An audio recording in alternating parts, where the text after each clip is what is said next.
રાજકોટ ગ્રામ્ય વિસ્તારમાં વેપારી અને ઉદ્યોગપતિઓને પોતાની પ્રેમ જાળમાં ફસાવી તોડ કરતી હની ટ્રેપ ગેંગનો જેતપુર સિટી પોલીસે પર્દાફાશ કર્યો છે। આ ગેંગ સોશિયલ મીડિયા અને ગૂગલ પરથી આધેડ વયના ઉદ્યોગપતિઓના નંબર મેળવતી હતી, મીઠી વાતો કરતી હતી અને તેમને ફસાવતી હતી। ગેંગની મુખ્ય મહિલા આરોપી પ્રિયંકા ઉર્ફે પીયુ હંસરાજભાઈ ગિયોણા દ્વારા વેપારીઓને મળવા બોલાવ્યા બાદ ત્યાં બીજી યુવતીને મોકલીને બદનામીનો ડર બતાવી બળાત્કારના કેસમાં ફસાવી દેવાની ધમકી આપી લાખો રૂપિયા પડાવવામાં આવતા હતા। પોલીસની તપાસમાં સામે આવ્યું છે કે આ ગેંગ મોરબી, રાજકોટ, જેતપુર અને જૂનાગઢ જેવા વિસ્તારોમાં અનેક વેપારીઓને પોતાનો શિકાર બનાવી ચૂકી છે। તો જેતપુર અને જામકંડોરણા પોલીસ સ્ટેશનમાં નોંધાયેલા 2 ગુનાઓમાં અત્યાર સુધીમાં 11 આરોપીઓને જેલ હવાલે કરવામાં આવ્યા છે।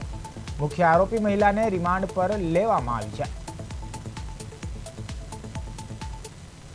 અને આ લોકોનો એમઓ એવો હતો કે કોઈ પણ અધેડ માણસ કોઈ દુકાન ઉપર, પોતાના એન્ટરપ્રાઇઝ ઉપર, પોતાની શોરૂમ ઉપર બેસ્યો હોય તો ત્યાં જઈને એના જો નંબર ગૂગલ પર કે દુકાન ઉપર અવેલેબલ હોય આ નંબર લઈને આ પ્રિયંકાના એ લોકો પીયુને આપતા હતા અને આ પીયુ ફોન ઉપર વાતો કરતી હતી। એની વાતોમાં કોઈ ફસાઈ જાય તો પછી બીજી છોકરીને એની સાથે મળવા માટે એ લોકો મોકલતા હોય અને જ્યારે આ માણસ મળવા માટે આવી જાય આ ચક્રવ્યૂહમાં ફસાઈને ત્યારે બીજા 4-5 લોકો જઈને એની સાથે મારકૂટ કરે, બદનામીનો ભય દેખાવે,